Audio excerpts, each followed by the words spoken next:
terapia holística, primeiro o holístico, né? O que é o holístico? É o todo, né? O holos. Holos quer dizer todo, a totalidade. Então, quando a gente fala de terapia holística, a gente está falando de um cuidado do todo, né? Terapia é o cuidado e o holos, o holístico, é do todo. Você vai cuidar da sua saúde não só na esfera física, mas a partir de uma esfera superior, que é o seu espiritual, o nosso espiritual, né? Porque dentro da terapia holística, a gente entende que a causa de toda doença, ela começa lá em cima. O fator principal, aquilo que adoece o seu corpo, ele começa lá no seu espírito, né? Então, quando você tem uma espiritualidade ou uma prática religiosa, que não é uma prática tão intensa, ou não é uma prática, é só uma definição que você tem, você acaba entrando num processo de adoecimento, porque quando você não tem fé, e essa fé que eu falo, ela não é só a fé em algo ou alguém, é a fé em você mesmo. Se você começa a perder a fé em você, nas suas capacidades, você começa a ter pensamentos negativos.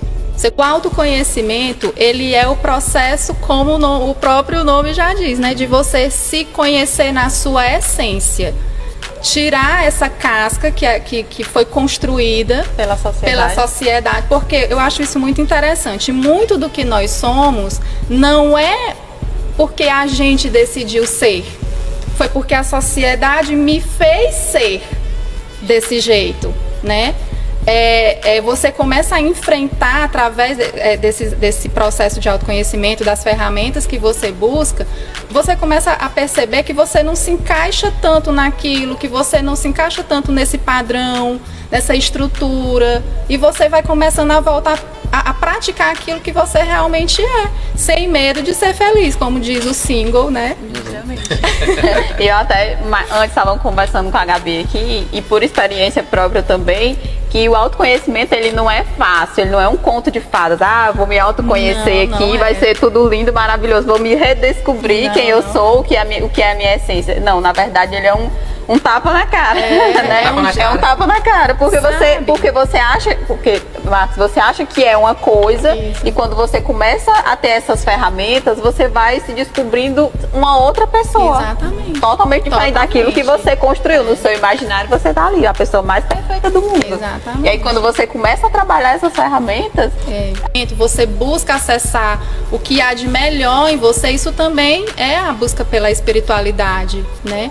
Então, assim, sem limites. E é sem limites. Quando a gente fala de espiritualidade, você não você não se limita a nada.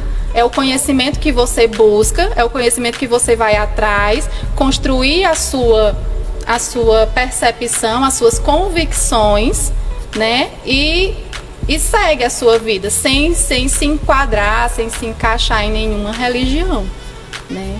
Porque a religião, ao contrário da espiritualidade, ela vai te limitar. Tem até a analogia da garrafa, né?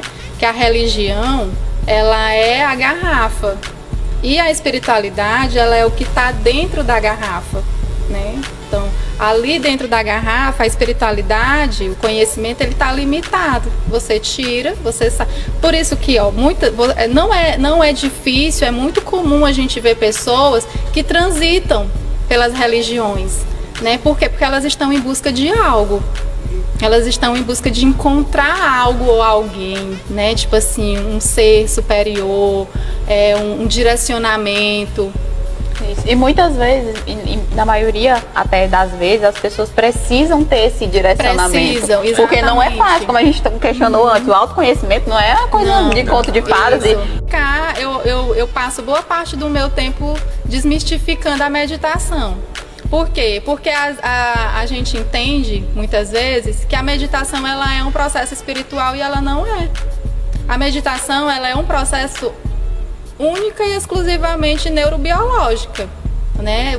Tudo começa no seu cérebro e termina no seu cérebro, sabe? A partir do momento que você para e você fecha os olhos e você foca única e exclusivamente na sua respiração, o seu agora. no aqui e agora, o seu cérebro ele começa a fazer um movimento em várias partes, em várias áreas.